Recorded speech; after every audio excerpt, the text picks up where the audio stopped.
idman jurnalisti, daha dərindən, daha yaxından futbol jurnalisti desək daha yaxşı, İlqar Tağıyevdir bağlantıda. Sabahınız xeyir olsun İlqar mənim. Sabahınız xeyir. İlqar bəy, yəqin ki hesabatı oxumusunuz, məlumatınız var, bütün maliyyə məsələləri falan. Düzü 240 səhifəlik hesabatı oxumaq biraz çətindir. Yəni amma müəyyən məqamlara, müəyyən yerlərə, vacib olan yerlərə göz gəzdirmişik və bir xeyli məlumatımız var. Başlayaq məncə milli komandadan. Çünki bu dəqiqə ən yaralı yer elə milli komandadır. Sizcə bizim komandamızın baş məşqçisi Fernando Santos'la danışıqlar aparılıb, orada qeyd olundu ki, hesabatda ondan daha yaxşı nəticələr gözləyirlər. Sizcə millinin nəticələri necədir və ümumiyyətlə gələcəkdə bu yaxşı nəticə gözləmək mümkündürmü? Ümumiyyətlə millinin nəticələri necədir deyəndə, yəni olmayan şeyə necə yaxşı deyə bilərsiniz. Millinin nəticələri sıfırda yox, sıfırın altında olan bir nəticədir. Yəni mənfiyə doğru bir nəticədir. Santuşla bağlı danışıqlara gəlincə, Santuşla AFA rəhbərliyinin söhbətinin məğzində yəqin ki, Santuşun getməsi də dayanıb, amma burada yəqin ki, təzminat məsələsi var. Və Santuş da ən azından o yaşda, o başda bu nəticələrdən sonra özü istefa verib getməlidir. Amma görünür ki, düşünür indən belə bir yağlı tikə ələ keçməyəcək, sərfəli təklif olmayacaq və ona görə də nə qopardısa, nə oldusa oldu. Qovulana qədər buradadır da yəni. Qovulana kimi buradadır və məncə onun fikri budur ki, elə AFA rəhbərliyi onu yola salsın və təzminat versin. Bunun müqaviləsində də 100% var. Yəni bütün müqavilələrdə olur. Amma yenə deyirəm, özünə hörmət edən məşqçi o nəticələrdən sonra istefa verib getməliydi ən azından. Bilməliydi ki, bura onluq deyil. Bilirsiniz, şəxsən mənim fikrim deyil İlqar bəy. Yəni bir məşqçi gəlib deyəndə ki, bizim işimiz çoxdur milli komandada, biz hələ çox inkişaf etməliyik, o sıfırdan heyət qurur. Yəni tamamilə yeni heyət formalaşdırır, həmin heyəti inkişaf elətdirir, gənc futbolçular gətirir komandaya. Biz illərdir ki, heyətin dəyişdiyini görməmişik. Bəli, 1, 2, 3 futbolçu gəlib, amma heyət yenə həmin heyətdir. Yenə elə eyni futbolçular oynayır, eyni cür oyun göstərirlər, yəni oyun belə dəyişməyib. Ümumiyyətlə, oyun göstərirlər demək biraz yaxşı olmaz, oyun göstərmirlər, sadəcə futbol oynayırlar. O futboldan biz də oynayırıq, yəni adi sıravi azarkeş də oynayır, meydana çıxır və topun arxasınca qaçır. Nəsə bir baxımlı futbol, ümumiyyətlə mən son bir neçə ildə Azərbaycan bir qədər müəyyən qədər Prosinečkinin dövründə düşünülmüş futbol oynadığımızın şahidi olmuşam. Ondan sonraki baş məşqçilərin dövründə ümumiyyətlə maraqlı bir futbolun, hansısa bir nəyəsə hesablanmış bir futbolun şahidi olmamışam. Ümumiyyətlə, indiyə kimi Azərbaycana gəlib getmiş ən zəif məşqçilərdən biri, bəlkə də birincisi hesab edirəm Santuşu. Çünki adım düzdür. Üzr istəyirəm, Portuqaliya ilə Avropa çempionu olmuş baş məşqçidir. Yəni təcrübə baxımdan. Təcrübə baxımdan ola bilər ki, nəsə təcrübəsi olsun, amma Portuqaliya ilə Avropa çempionu olmaq o demək deyil ki, Portuqaliyanı Santoş Avropa çempionu olub. Biz o heyətə baxsaq görərik orada nə qədər ulduz futbolçular var, ən əsas amil də Ronaldo amili.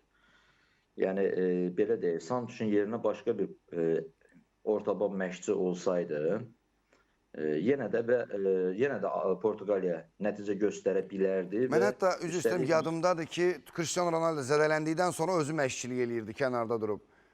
Özü idarə eləyirdi. Cristiano Ronaldo ümumiyyətlə nəinki Portuqaliya millisində oynadığı bütün komandalarda avtoritet olub və ən azından komandanın oyununa böyük ölçüdə təsir edə bilir.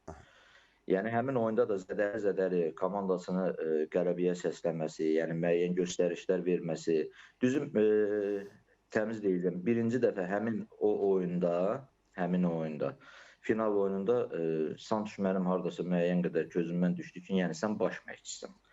Düzdür, nə qədər Ronaldo sənə kömək eləsə də, ulduz futbolçusu adamla yekunda söz sənindir. Yəni Santuşu biz sonradan hansı klubda idi, dəqiq yadımda deyil indi. O klubun, Türkiyə klubundan da səhv eləmirəmsə biabırçı nəticə ilə qovalandı. Yəni orada da bir nəticə göstərə bilmədi və Azərbaycan millisinə gələndə də düzdür, məndən də bu barədə dost kanalların biri fikir soruşmuşdu və o vaxt pessimist danışmaq istəməmişdim. Yəni biraz inamla danışmışdım ki, hə, bunun təcrübəsi filan bizə kömək edə bilər, amma zaman göstərdi ki, yəni alınmır. Aha. Keçək maliyyə məsələlərinə. Sizcə ayrılan maliyyə dəstəyi klublara və ümumiyyətlə futbolun inkişafına kifayət qədərdirmi? Ümumiyyətlə bir detallı da vurğulamaq istəyirəm. AFFA-nın bu ilki hesabat konfransı əvvəlki hesabat konfranslardan demək olar ki, heç nə ilə fərqlənmədi. Hətta biraz süs keçdi desək daha doğru olar. Jurnalistin əsas istəyi nədir? Müəyyən mövzular olsun, maraqlı mövzular olsun və o mövzu ətrafında materiallar hazırlaya bilsin. Ümumiyyətlə demək olar ki, sırf hesabatdan başqa ciddi bir mövzu olmadı. Bir dənə Santuşla bağlı, yəni AFFA prezidentinin açıqlaması hardasa maraq doğura bilərdi. Digər açıqlamalar da var idi, amma əvvəlki hesabat konfranslarından yəni heç nə ilə fərqlənmədi. Yəni bunu demək istəyirəm. Maliyyə hesabatına gəldikcə, yəni bayaq dedim ki, mən AFFA-nın rəsmi saytında göz gəzdirdim. Yəni klublara nə gözə çarpan ilk nədir? Klublara Premyer Liqada çıxış edən klubların payının azaldılması, onlara göstərilən yardımın azaldılması, daha doğrusu əvvəl 30 milyon 10 komanda arasında bölünürdü, indi komanda sayı artıb 12 komanda arasında bölünür. Əlbəttə, yaxşı olardı ki, əvvəlki məbləğ saxlanılardı, yəni komandanın sayı artdığı kimi maliyyə yardımı da bir qədər artardı. Heç olmasa yenə 3 milyon düşərdi. Çünki biz bilirik ki, dünya iqtisadiyyatında ümumiyyətlə qiymət artımı necə sürətlə inkişaf edir, yəni müəyyən xərclər çoxalır. Buna görə 500 min, daha 500 min artırılsaydı və bunu tələb kimi qoyulsaydı, hansısa bir infrastruktur mu deyim, uşaq futbolu mu deyim və ya başqa şeylərə görə mi deyim, xərclənməsi daha yaxşı olardı. Təəssüf, yəqin ki, gələcəkdə, növbəti illərdə belə deyək, arta bilər, artırarlar, yəni nəzər alarlar bunu, komandaları pis vəziyyətə qoymazlar. Çünki bu yardımdır, dövlətimiz bunu ayırır və qınamaq da olmur ki, nəyə görə azaldırsan, yəni hər şeyin bir müəyyən həddi olur. Deməli, İlqar bəy, daha bir məsələ, yəni danışılası mövzu, deməli, federasiya rəsmilərinin sıfırdan başlamaq açıqlaması olub. Yəni, sıfırdan başlamaq məsələsi, biz yeni strategiya qurulması, bu neçə dəfə artıq qurulub bu yeni strategiya, bu barədə nə düşünürsünüz? Sıfırdan başlamaq deyəndə AFFA ümumiyyətlə əvvəlki dövrlərdə də neçə dəfə sıfırdan başlayıb, hətta sıfırın altından başlayıb, belə deyək, mənfidən başlayıb, amma ümumi götürəndə bunu iki yerə bölmək olar. Birincisi, milli komanda ilə bağlı. Milli komanda əslində sıfırdan yox, sıfırın altından başlamalıdır. Çünki milli komanda çox bərbad vəziyyətdədir. Nə sərgilədiyi futbol, nə göstərdiyi nəticələr, ümumiyyətlə bunların heç biri düzdür, AFFA hesabatında, xəbərində, rəsmi saytında xəbərində belə yazılıb ki, qənaətbəxş hesab oluna bilməz. Ümumiyyətlə, qənaətbəxşə yaxın da deyil. Amma sıfırdan başlamaq, AFFA-nın fəaliyyəti ilə bağlı sıfırdan başlamaq, burada fikirlər bir qədər başqa cür olur. Çünki son bir ilə biz fikir versək, hansı ki, Rövşən Nəcəf AFFA prezidenti seçilib, müəyyən başqa şəxslər gəlib, məsələn, baş katib. Söhbət ondan gedir ki, xeyli iş görülüb.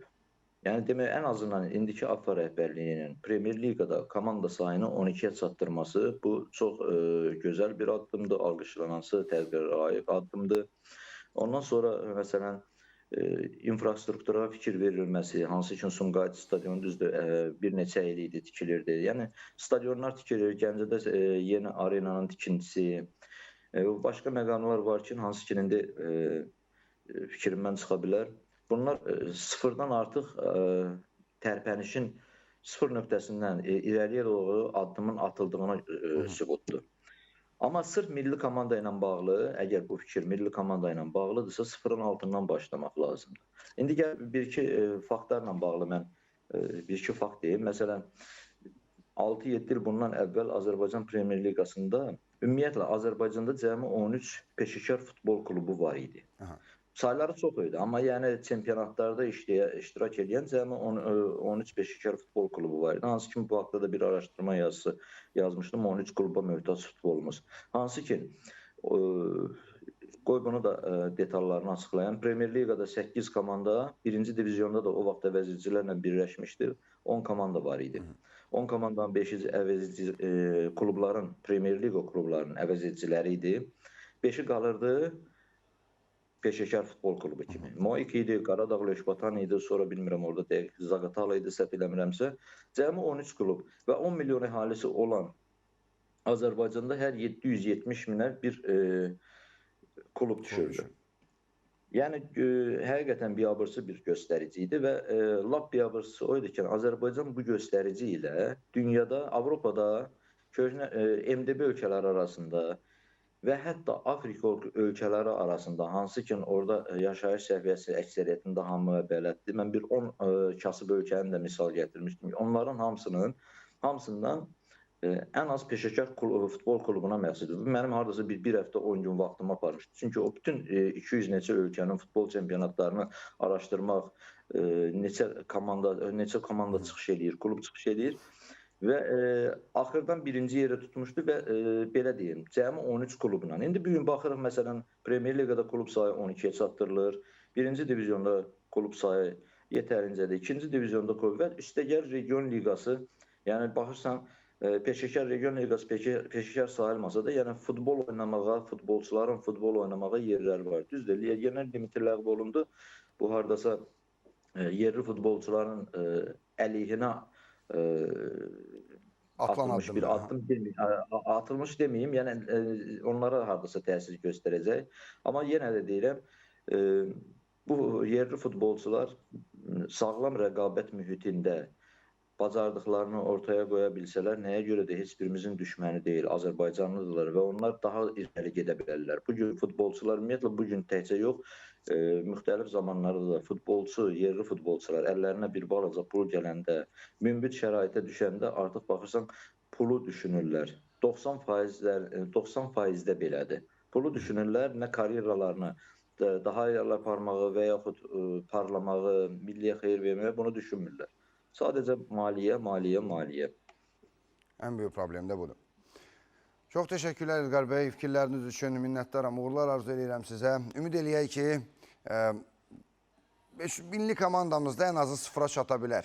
Siz de sıfırdan da arxadan başlayırıq. Heç olmasa sıfıra yaxın müddətdə gəlib çatar milli komandamız. Ki, heç olmasa onlar sıfırdan başlaya bilsinlər. Mən ümid edirəm və inanıram, çünki biz Qarabağı 44 günə işğaldan azad etmiş bir xalqın nümayəndələriyik və o böyük problemin qarşısında futbolu inkişaf etdirmək xırda bir şeydir və düşünürəm ki, yaxın gələcəkdə cəhd olunsa, istənilsə, nəinki milli komandamız, ümumiyyətlə futbolumuz daha inkişaf edə bilər. Daha da biraz alınmır, amma daha inkişaf edə bilər.